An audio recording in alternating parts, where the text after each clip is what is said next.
নমস্কার বন্ধুরা, এই চ্যানেলে আপনাদের স্বাগত জানাই। আজকে দেখব রেশন কার্ড কিভাবে চেক করবেন, আপনার রেশন কার্ড ঠিক আছে নাকি বাতিল হয়ে গেছে। তো চলুন আমরা গুগলে যাই। গুগলে গিয়ে এখানে সার্চ করব food.gov.in।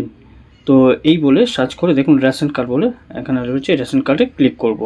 ক্লিক করার পরে দেখবেন এখানে সিটিজেন বলে আছে, সিটিজেনে ক্লিক করব। ক্লিক করার পরে দেখবেন এখানে নিচে আছে আপনার রেশন কার্ডের বিশদ অনুসন্ধান করুন। তো এখানে আমি ক্লিক করব। ক্লিক করার পরে এখানে দেখবেন আপনার লোকেশন অ্যালাউ করতে হবে, তো লোকেশন অ্যালাউ করে দিলাম। ক্যাটাগরি চাইবে যে সার্চ কী দিয়ে সার্চ করবেন, রেশন কার্ড, আধার কার্ড। তো আমি তিনটে ক্যাটাগরি রেশন কার্ড আর আধার কার্ড দিয়ে আমি সার্চ করব। তো আধার কার্ড সিলেক্ট করে নিলাম।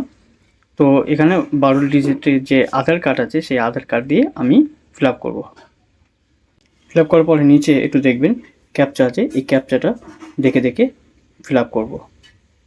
ফিল আপ হয়ে যাওয়ার পরে সেন্ড ওটিপিতে ক্লিক করব। করার পরে দেখবেন একটি আপনার রেজিস্টার মোবাইলে ওটিপি আসবে। এই ওটিপিটা ফিল করতে হবে, তো আমি ফিল করে দেব। ফিল করার পরে এখানে সাবমিট ওটিপি, এখানে ওটিপিটা সাবমিট করলাম। এখানে দেখুন নাম এবং সব কিছু চলে আমার এটা ঠিক আছে। দেখুন গ্রিন মানে ঠিক আছে আমার। এখানে দেখুন নিচে আছে আধার সিট, যেটা ইয়েস আছে, ইকেওয়াইসি ডান আছে, এবং নিচে দেখুন সবার নিচে ডাউনলোড রেশন কার্ড এখানে রয়েছে।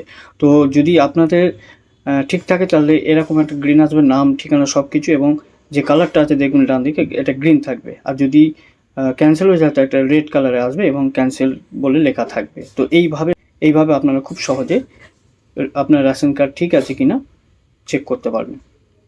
তো ভিডিওটা ভালো লাগলে লাইক, শেয়ার, কমেন্ট করুন এবং সাবস্ক্রাইব করতে ভুলবেন না। পরের ভিডিওতে দেখা হবে।